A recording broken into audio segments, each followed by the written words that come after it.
विषय हिंदी, क्षितिज भाग 1, काव्यखंड, कक्षा 9। पाठ है रसखान के सवैये, काल भक्ति काल, सगुण काव्यधारा, काव्य शैली सवैये। प्रश्नोत्तर। प्रश्न 1, ब्रजभूमि के प्रति कवि का प्रेम किन रूपों में अभिव्यक्त हुआ है? ब्रजभूमि के प्रति कवि का प्रेम कई रूपों में अभिव्यक्त हुआ है।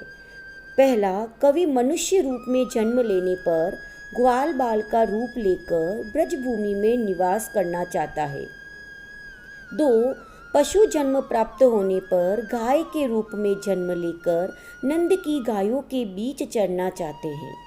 3, निष्प्राण पत्थर का रूप लेने पर वह उस गोवर्धन पर्वत का पत्थर बनना चाहते हैं जिसे कृष्ण ने इंद्र के अभिमान को तोड़ने के लिए अपनी अंगुली पर धारण किया था। पक्षी रूप में पुनर्जन्म प्राप्त होने पर उनका निवास यमुना किनारे कदम्ब की डाल पर हो, ऐसा रसखान चाहते हैं।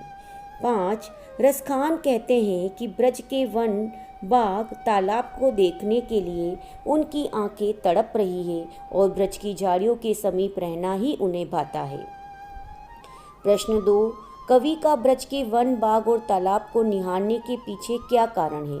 कवि ब्रज के वन, बाग और तालाब को निहारना चाहता है क्योंकि यह वन, बाग और तालाब कृष्ण की रास लीलाओं व बाल क्रीड़ाओं के साक्षी है। कवि इन स्थानों के प्रति अपना अनन्य अनुराग प्रकट करना चाहता है। उसे इन स्थानों के कण कण में कृष्ण का निवास प्रतीत होता है। प्रश्न 3, एक लकुटी और कामरिया पर कवि सब कुछ न्यौछावर करने को क्यों तैयार है? कवि एक लकड़ी और कंबल पर अपना सब कुछ न्यौछावर करने के लिए तैयार है क्योंकि कृष्ण के साथ रहने वाली लाठी और कंबल प्राप्त करना बड़े सौभाग्य की बात है। इन वस्तुओं के से उन्हें गहरा लगाव है। इनके सम्मुख कवि तीनों लोकों का साम्राज्य भी तुच्छ समझते हैं।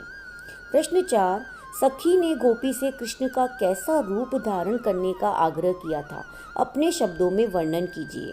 उत्तर, सखी ने गोपी से सिर पर मोर के पंखों का मुकुट, गले में गूंज के दानों की माला पहनने, पीले वस्त्र धारण करने और हाथ में लकड़ी लेकर ग्वालों के साथ वन वन घूमने के लिए कहा है।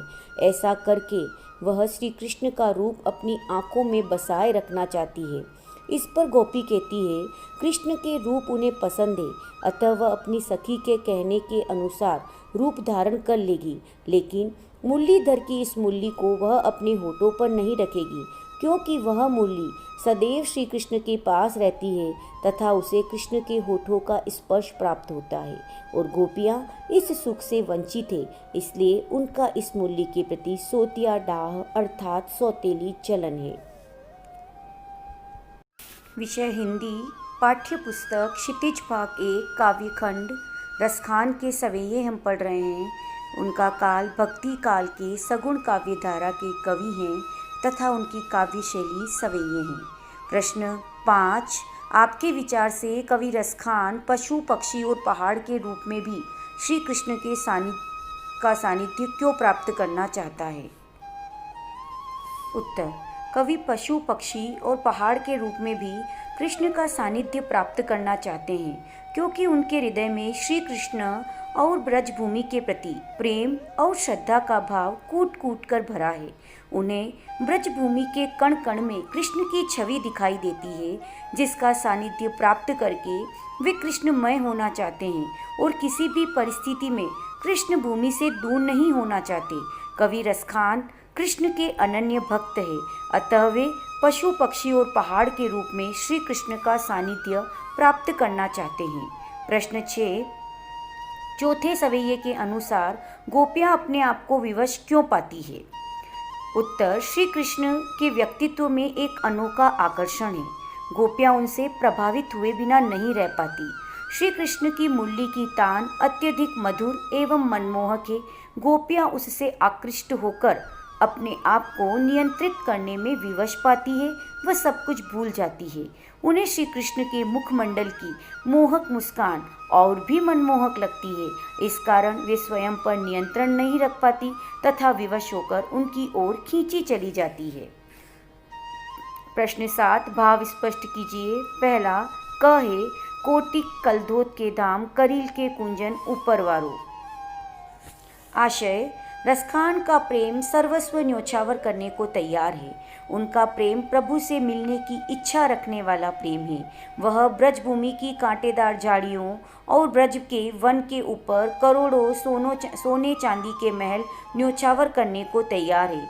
रसखान की यह सर्वस्व समर्पण की भावना कृष्ण के प्रति उनके अनन्य प्रेम का परिचायक है। मायरी व मुख की मुस्कानी समारी न जेहे न जेहे न जेहे। आशय गोपियाँ श्री कृष्ण की मधुर मुरली की तान और उनके रूप सौंदर्य पर इस प्रकार मोहित है कि वह सब कुछ नियंत्रित कर सकती है, परंतु श्री कृष्ण के सांवले मुख की मोहिनी मुस्कान के आगे अपने आप को विवश पाती है और स्वयं को संभाल नहीं पाती। मुरली की मधुर तान तो कानों में पड़ने से रोक सकती है, परंतु श्री कृष्ण की मधुर मुस्कान से स्वयं को संभाल पाना उसे अति कठिन लगता है। विषय हिंदी। पाठ्य पुस्तक क्षितिज भाग 1 काव्य खंड। पाठ रसखान के सेवैये काल भक्ति काल धारा सगुण भक्ति काव्य धारा काव्य शैली सवैये। प्रश्नोत्तर। प्रश्न 8 कालिंदी कूल कदम की डारन में कौन सा अलंकार है? उत्तर इसमें क वर्ण की आवृत्ति के कारण अनुप्रास अलंकार है। प्रश्न 9 काव्य सौंदर्य स्पष्ट कीजिए। या मुरली मुरलीधर की अधरान धरी अधरान धरूंगी। उत्तर उपर्युक्त पंक्ति में कृष्ण की मुरली के प्रति गोपियों का ईर्ष्या भाव प्रकट हुआ है।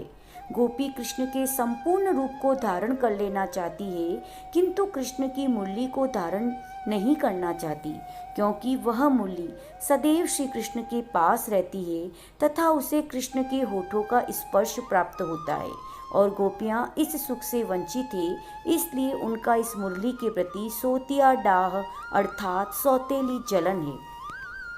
इसमें यमक अलंकार का सौंदर्य है। अधरान अधरों पर, अधरा न होठों पर नहीं। अनुप्रास अलंकार का सौंदर्य भी देखते ही बनता है। वंशी के प्रति गोपियों के ईर्ष्या भाव का चित्रण हुआ है।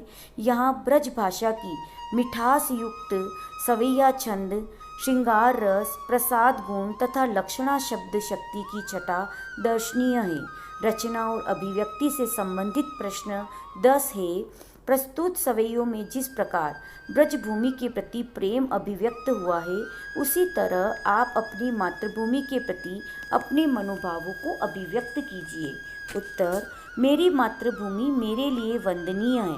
वैसे तो मेरी मातृभूमि भारत है, परंतु जन्मभूमि उदयपुर है।